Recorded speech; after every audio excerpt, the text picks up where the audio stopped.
कधीच नाही चुकणार तुमचे फेवरेट टीव्ही शोज झी5 सोबत, तेही एकदम फ्री। यार सगळ्याचं गिल्ट तू स्वतःला का लावून घेतोयस? हे बघ, त्यावेळेला आपल्या समोर जी काही इमर्जन्सी होती ते बघता आपल्याला जे योग्य वाटलं ते आपण केलं। It's simple. इमर्जन्सी? कसली इमर्जन्सी? नाही नाही प्रीतम, आता तू मला सांगच, त्या दिवशी नेमकं तिथं काय घडलं? बाबा बाबा मी सांगतो, एक मिनिट। दादा काय आहे? नाही रे, आज थांब जरा। काय? आणि तसंही मी एक वाया गेलेला मुलगा आहे, सो फारसा काही फरक पडणार नाही। आणि तू विसरलायस का, हे सगळं माझ्या हट्टामुळे झालं। बाबा मी सांगतो त्या दिवशी काय झालं होतं। प्रीतम,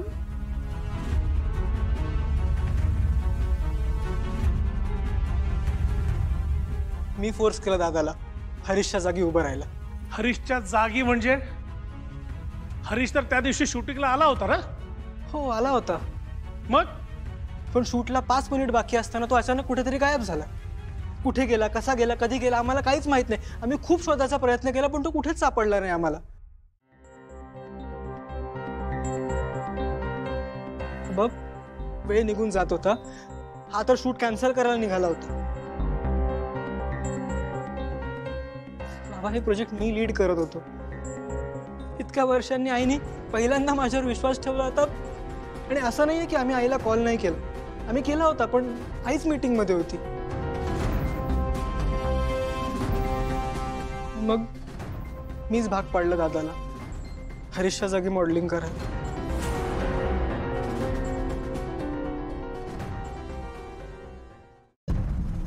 पण हरीश गायब कुठे झाला आणि कसा?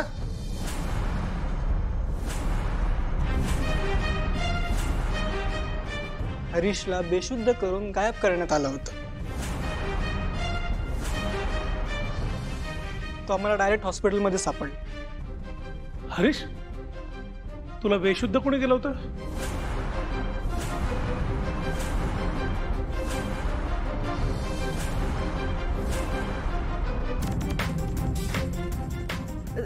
दादासाहेब, मी मी मी मी मी मी काहीच केलं नाहीये, मला माहीतच नाहीये। मी का करेन हे सगळं, नाही का? या घरात काही घडलं ना तरी सगळे माझंच नाव घेतात। मला काय मिळणार आहे हे करून? मी का देईन ना वेटरला पैसे? मी का सांगेन हरीशच्या ज्यूस मध्ये औषध टाकून त्याला बेशुद्ध करा म्हणून? सांगा ना, सांगा मला।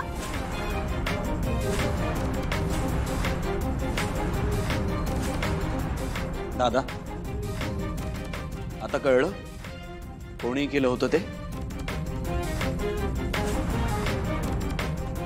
दामिनी, तू का?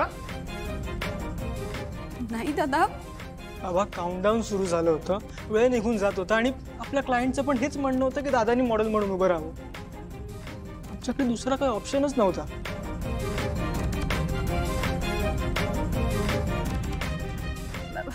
दादा पण यात माझा काहीच रोल नाहीये। मला माहीतच नाहीये, मी नाही केलंय हे सगळं। मला वाटतंय या मारुतीने आणि पारूने मुद्दाम केलं हे सगळं। त्यांनी वेटरला सांगितलं की हे घ्या पैसे आणि दामिनीचं नाव घ्या। हो दादासाहेब, मी तुम्हाला सांगते। मोहन,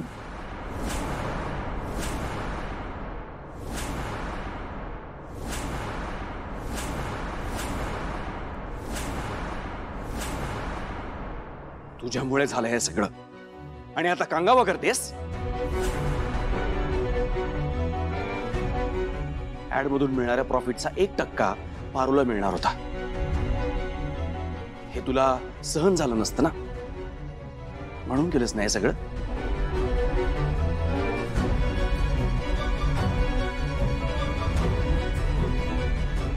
मी सांगितलेलं आदित्यला, मी सांगितलेलं बहिणींपासून हे सगळं लपव म्हणून। उलट मी तर हेच सांगत होते की तू नको करू, हे नको करू, पण नाही ऐकलं त्यांनी माझं। विचारा त्याला। आणि हा, बहिणी माझ्यावर नाही त्याच्यावर रागवले। तो खोटं बोललाय बहिणीशी, त्यांनी फसवलंय त्यांना। एवढंच असंच जर होतं ना तर हरीश नव्हता म्हणून शूट कॅन्सल करायचं होतं, पण नाही. आदित्य, तुलाच या पारूच्या शेजारी मॉडेल म्हणून उभं राहायचं होतं का?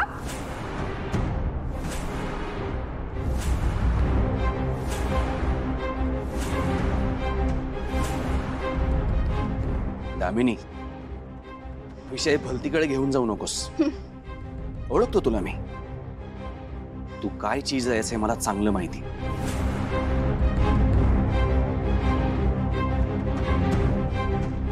सावित्री, आमच्या रूम मध्ये जाऊन दामिनी मॅडमची बॅग भरून घेऊन ये लवकर.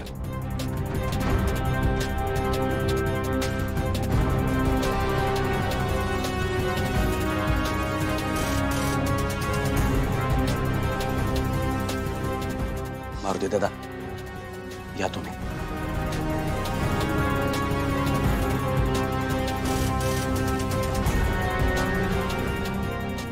पारू, तू जा.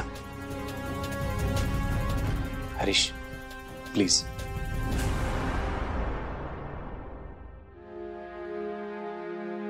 मोहन, कुठलाही चुकीचा निर्णय घेऊ नकोस.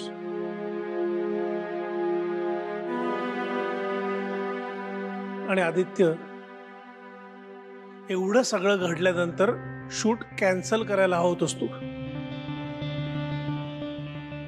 किंवा एवढं सगळं घडल्यानंतर अहिल्याला सांगायला तरी हवं होतंस.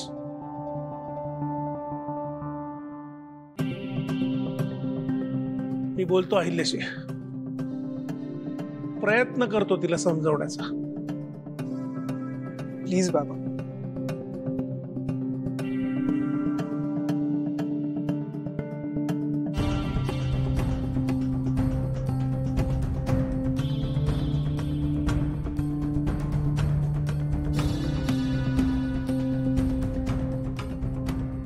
मोहन अंकल, ऐका ना please.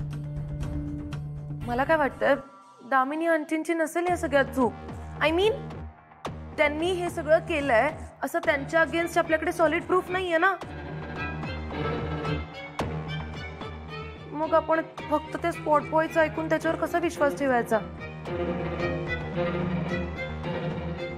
C, after all Damini aunty is a family.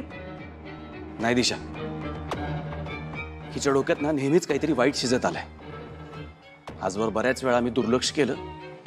म्हटलं आता सुधारेल, उद्या सुधारेल. यावेळी हिने जे केलंय ना ते माफ करण्यासारखं नाहीये. विचार कर, हरीशला जे औषध दिलं त्यातून त्याचं काहीतरी बरं वाईट झालं असतं तर. आपलं नशीब तो आज आपल्या समोर उभा आहे. मग खरं तर हिला पोलिसांच्या ताब्यात द्यायला हवी, पण किर्लोस्कर कुटुंबाचं नाव खराब व्हायला नको म्हणून. अहो, मी काही केलंच नाही. मी न केलेल्या गोष्टीची शिक्षा मला का देताय? तुम्ही माझं ऐक, तुम्ही माझं एक मिनिट माझं ऐकून घ्या प्लीज. अहो,